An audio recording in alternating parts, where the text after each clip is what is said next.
when I deal with managers, and anybody who's going to live an excellent life is going to end up in a position where their time runs out on them because they get overly engaged, they get a disproportionate number of responsibilities. Excellence fosters a realm of responsibility and a world of building and creating and constructing.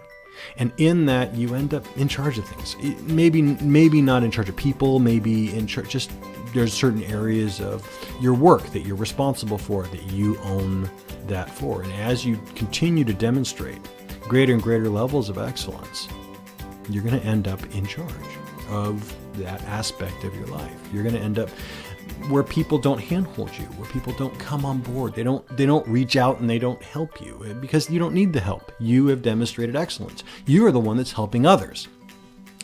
In those cases, we run out of time.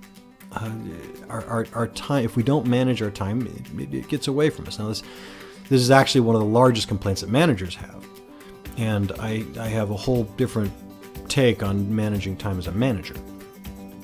But for any individual, time management, if you're going to be competent, time management becomes an issue. How do you balance all the excellent ways that you're contributing to the world?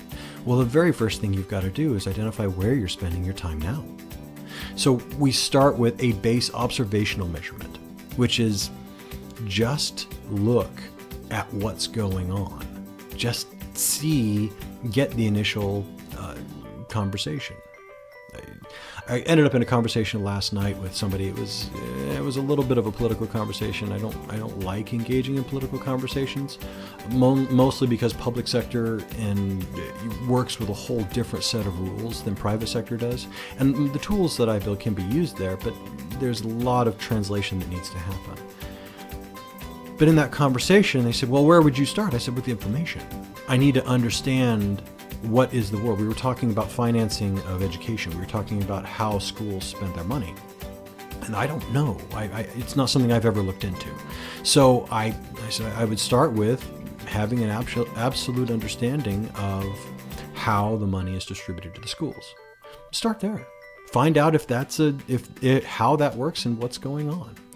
And so always looking at where to begin. Where to begin is starting with your core information, starting with a good understanding of the raw data.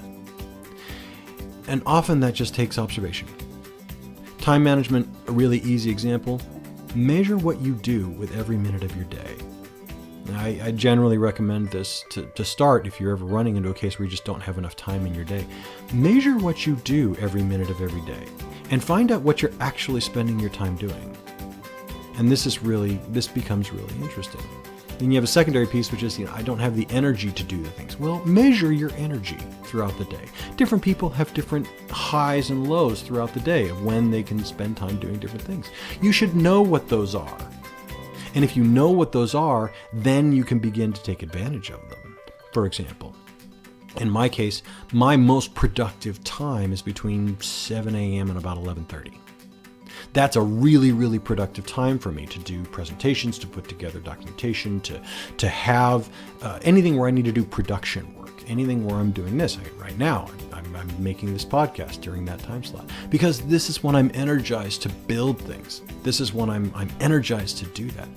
And then later on in the afternoon, I don't have the energy to I don't have that kind of focus. I have a different kind of focus. I have a social focus. I have a receptive focus.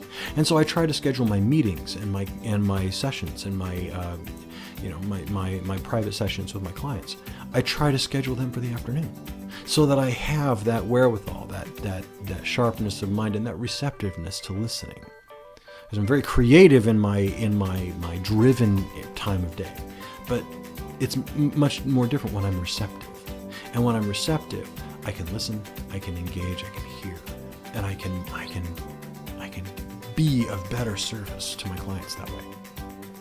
But I know that about myself. I also know that about 3:30, 4:30, there's kind of a dead zone where I really get that, but I get a second wind around 7:30 at night. And I can run until about 9:30, 10 o'clock. Now, that's just the way my energy pattern works. That's the way my focus works. And I know that about myself, so I attempt to schedule my life accordingly, and it makes things easier. It makes it so I can bring more of what I've got and bring better at those times in the way that's most configured for what I need. So we have to be able to observe. We have to be able to see what the world looks like. That time management thing is amazing, because I actually ask people to just measure a week. And the hardest part about doing that kind of measurement is leaving it alone.